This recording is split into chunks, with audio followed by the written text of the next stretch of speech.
join us for the Pledge of Allegiance? Allegiance to the flag of the United States of America and to the republic for which it stands, one nation, under God, indivisible, with liberty and justice for all.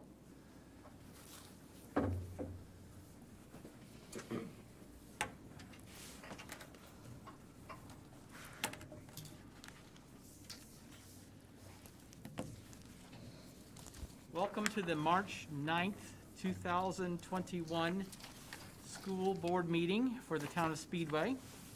We are working from a 7-item agenda. And the first item on the agenda is to approve the minutes from the last meeting of February 9th, 2021. Is there a motion from the group? Luke? I move that we approve the minutes of the February 9th, 2021 meeting. Thank you. I'll second. Thank you. Is there any discussion on the minutes from last meeting? Hearing and seeing none. Would all those in favor please signify? And that's 5 in favor, so the minutes pass. The second agenda item this evening is the 2021-2022 Student Parent Handbook. Each year, at this time, we go through the student parent handbook and we look through it. Committees are formed inside each one of our buildings to look through and make revisions to the handbook. Those revisions are then brought to you, to the board, for your consideration. Knowing that there are some things that may take place with the legislators that could change some things a little bit later on. There's 2 items in your packet. One item is an executive summary of changes, and then in the handbook itself, the changes are in red. There isn't anything in those that are substantial. Most of the changes, or all the changes that are listed there, are dates, things that have changed from one year to the next. There's always an update with the cafeteria as far as prices of meals. The school calendar obviously has changed, updated immunization recommendations, and items of health services. So again, there's not much that's substantial with it, but some of that could come after the legislative session ends. So what we've generally done with the handbook is give you a month to look over that, and we will bring any finalized copies to the April board meeting. This time I can answer any questions that you have on the handbook.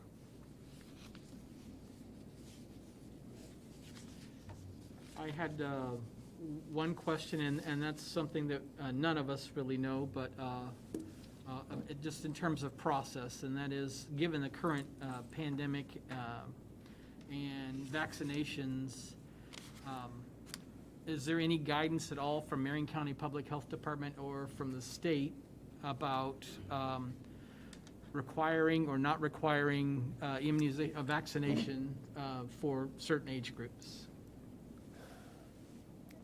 I've not heard anything that says that we're going to require either staff or students to be vaccinated before school begins, but it changes almost weekly. So that could be, that could be something that comes forth, but I haven't heard anything. Yeah, not only that, but because due to COVID-19, we're still playing catch-up of immunizations from kids of last year. So we're going to walk into a world here, and Kenna Allison, our school nurse, has done a tremendous job, along with Shalom, that I get a list weekly that we're still tracking down for last year's immunizations. So we're going to have a double whammy. Number one, the new immunizations for the new kids that are coming in next year for the certain grades. We'll have to get guidance from the Marion County Health Department on COVID-19 and how they want us to handle that. And number 3, we have to deal with what we didn't get the year before. So that's an excellent question, and that's one of these things. Hopefully we'll have that guidance in the next 2 months and share with you and our parents. Thank you. I would add, one of the reasons why there's not a lot of substantial change, a little history of this, we used to have, several of you were on the board when that happened, we used to have an elementary level handbook, a junior high level handbook, a high school level handbook, and we combined that into one handbook that have sections of high school, junior high, and elementary now. And over the years, those have become very refined. So the amount of changes that need to take place each year is minimal, since it's a very condensed, combined handbook, and there's several people that look over this before it's brought to this meeting. Thank you. Thank you very much. Any other questions or comments from the board? Okay. Our third agenda item this evening is to approve purchases of network equipment as bid through the E-rate process. We are finishing up a 3-year deal, but by July 1st, the new one starts. And John Lipp and the technology team has done a tremendous job on this. We will be doubling our current district internet bandwidth, or our speed, to a full gigabyte per second, to a full one.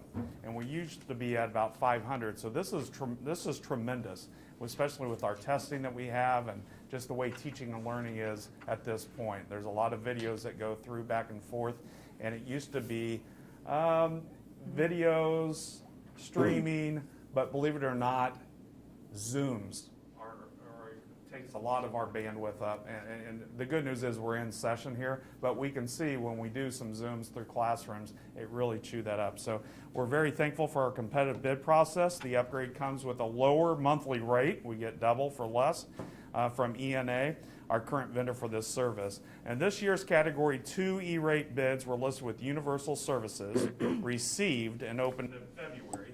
A full list of equipment is included, as well as a summary purchase of each building.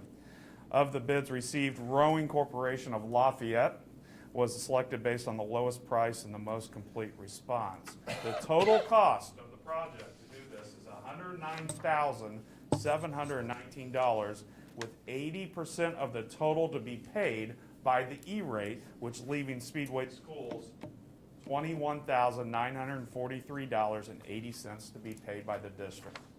Included are enough new switches to complete the replacement of all network switches under E-rate that, again, like I said at the beginning, began 3 years ago. This equipment will increase capacity, throughput, and reliability for wired and wireless networking services throughout the district. The anticipated life expectancy is somewhere between 10 and 15 years. I like more on the 15 side, but 10 to 15 years. We'll also be hardwiring the temporary wireless access points to cover places such as classrooms that weren't covered and gyms, and that basically had no coverage. This was much needed, and throughout this last year, I feel like we have the coverage throughout our buildings. We're getting awfully close to 100% coverage, and that's important with all the new Chromebooks that the board has graciously allowed us to purchase.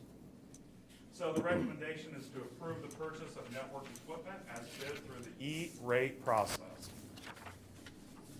Mr. President, I move that we approve the purchase of network equipment as bid through the E-rate process as outlined by the superintendent. Thank you. And I'll second. Thank you. Is there discussion on the motion? All right. Hearing none, then would all members in favor please signify? And that's 5-4, and so it passes unanimously. The fourth item on our agenda is to acknowledge the grants received by Speedway Schools. And this month, I am happy to report that we have received grants in total of $285,486.91. Thank you very much. The fifth item on the agenda is the personnel report. Mr. Disney? It's been a busy couple months for the personnel report. There's many items on here this evening. The first page in your packet is a request for disability leave for 5 teachers: Lindsay Lang, Kelly Hosey, Christy Menendez, Ellie Hoffman, and Jordan Defer is requested for disability leave. On the second page of your packet or page is recommendations for employment.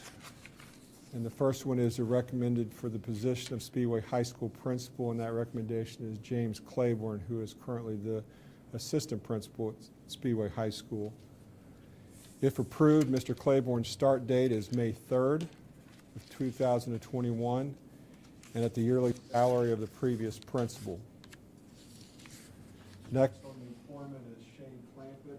And Shane Clampett is being recommended for the varsity football coaching position at Speedway High School.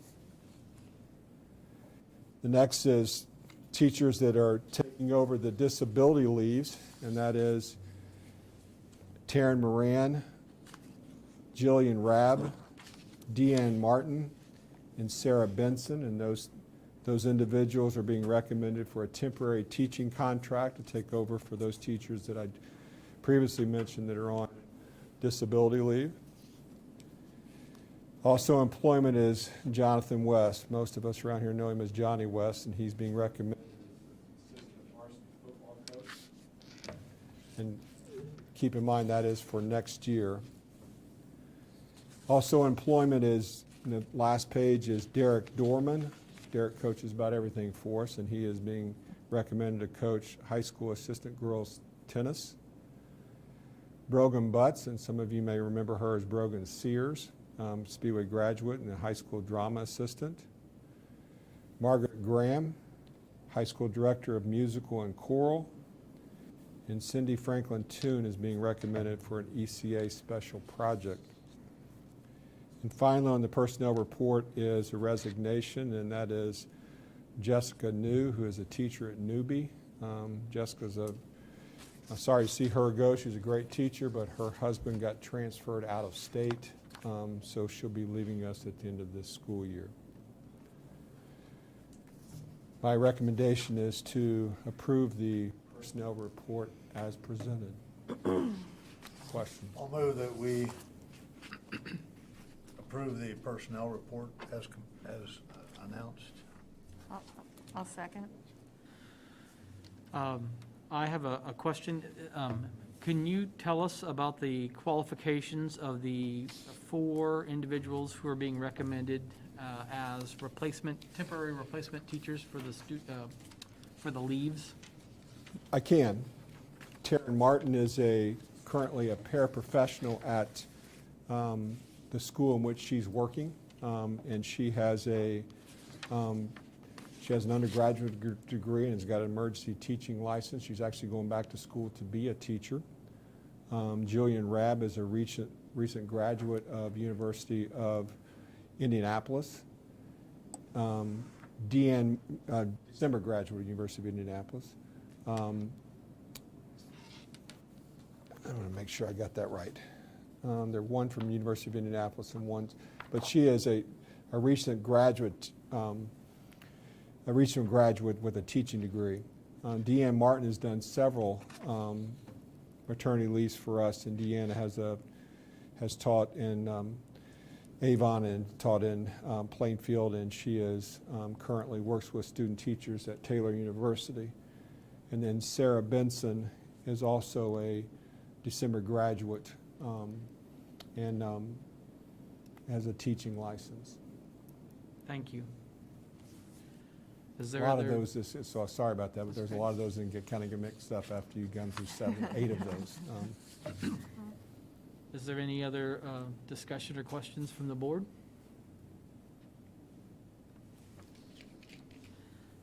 I would tell you this, we feel fortunate to find these individuals because we're not the only ones that's going through this type of situation at this time of year, and all of them are quality individuals that are, some of those are already working because some of the individuals have already gone on leave.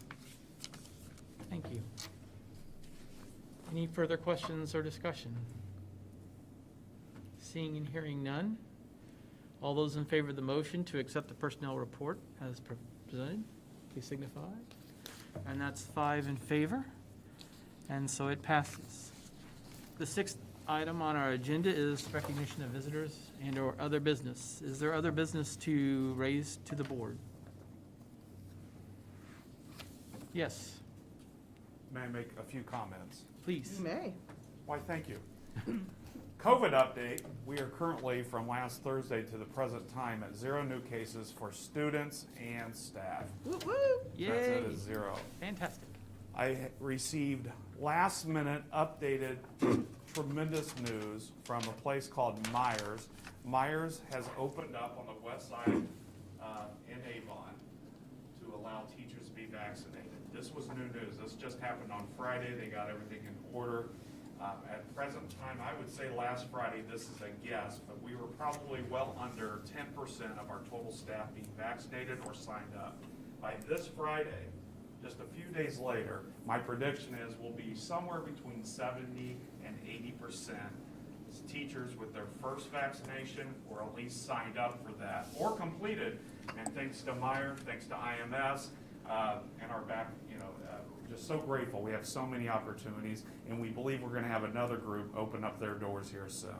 So a little scary when you vaccinate that many people at once because we have a corporation to run, and our job's put teachers in front of kids. So I just want to say thank you to Myers, thank you to IMS, thank you for all the people that opened their doors. Thank you, teachers, for finding a way to get vaccinated, and we're looking to move forward. I know everyone's ready to move forward. Everyone. So that's the great news of COVID. Our communication platform that we've been talking about for the schools, just to give you an update and everybody else, we're having our school improvement plans teams meet. We're also having our SPT teams meet. We've already had a few, and we're getting great information back that we're looking forward to moving forward with this and not just let this be something that is just a platform for one group, but there's a lot of groups you have to take in consideration. So we got to get organized, and we want to do it right because that's the Speedway way. We do it the right way. We do the investment in it. So it's looking very good by this summer to have a platform that the parents are going to have input on, our students, our teachers, our ECA groups, our administration, our school. Everyone's going to have a piece of this, and we hopefully will do a much better job in the future making sure that the information that needs to get out can get out. Not just do a better job, just make sure the right information gets out. So I'm excited about that. Finally, if you are somebody that's in spring sports, you might have awards programs coming up. Commencement from, you're with everybody else, it's to be announced. We have committees working on it, and we believe that we're going to get more information from the health department on exactly what we can do and not do. It is March, and just let's be real, a year ago, we were shutting down schools.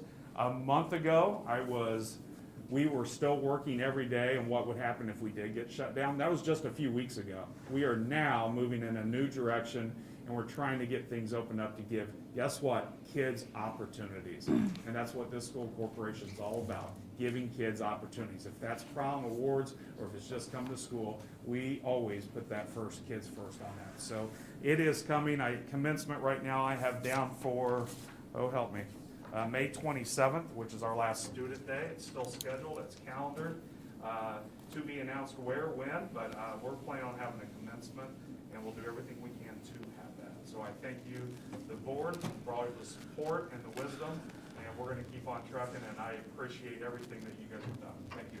I think as a corollary to that, we're seeing all over the news, the rest of Marion County essentially scrambling to perhaps get back into school. It is worth just reiterating that we've been in school how many days? Since August 5th. Well, And over so, 110 yeah. days. Yeah, and so, this kind of sliding into that new period, we have a head start. We've been doing it, we've had kids in our buildings, we've been doing it safely, and that's just impressive as I hear, you just hear what's going on around. And so thank you all for, as always, pass that on to the parties that need to hear it. We are just so appreciative and proud just to be a part of what we've been doing all year. 109 days, I want to be exact. I did have it. Tom? Another item that I think is congratulations are in order is for a town. Debbie and I both serve on the board for scholarships for Speedway, which has been going on for some 30 years. Last year, on 2 Saturdays at the end of February and the first Saturday in March, we brought in a total of $30,260 over those 2 Saturdays, which was a record. We've never brought in that much before. And this year, the first Saturday that we had was February 20th, and we brought in more money the first Saturday than we did both Saturdays put together in any other previous year. And we ended up, after the second Saturday, with a total of $36,088. So over $5,000 more than we had brought in before. But that's not the end of the story. Every year, and I hope this year's like every other year, we end up actually collecting more than what's pledged. That doesn't happen in phone-a-thons anywhere. But what that does, it speaks to the people of Speedway. I tell the seniors when I seek their help in making the calls that there are many examples, but 2 examples of what this town does that doesn't happen everywhere. One is a referendum. If we have 80% of the people that don't have any kids in grades K through 12, our seniors get to see that that's one way that this town cares rather educated. And I tell them the other way, which they will have obvious proof of, is calling people that they don't know who pledge money for this year's seniors to give them scholarships, showing seniors that this town cares whether educated or not. And it isn't just four-year schools, it's vocational school. Anybody that wants to improve or continue an education in any area in an accredited school situation can apply for these. And it just amazes me in COVID and all that's going on this year that we could exceed anything we had done before, but that goes back to the people of generosity in this town and their belief in education. And for those of you who did contribute, thank you so much for your support.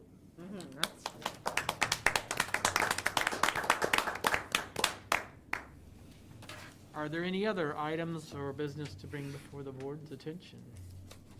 I'd like to correct something, since you asked that question. Sarah Benson is University of Indianapolis, December graduate. Okay. Julian Rabb went to that university a little bit north of here called Purdue, and she was a December graduate of that also. So I had a wife and a daughter that graduated from there, so kind of partial to that one. Sorry, messed that one up. But That's okay. we're glad to have those people on board with us.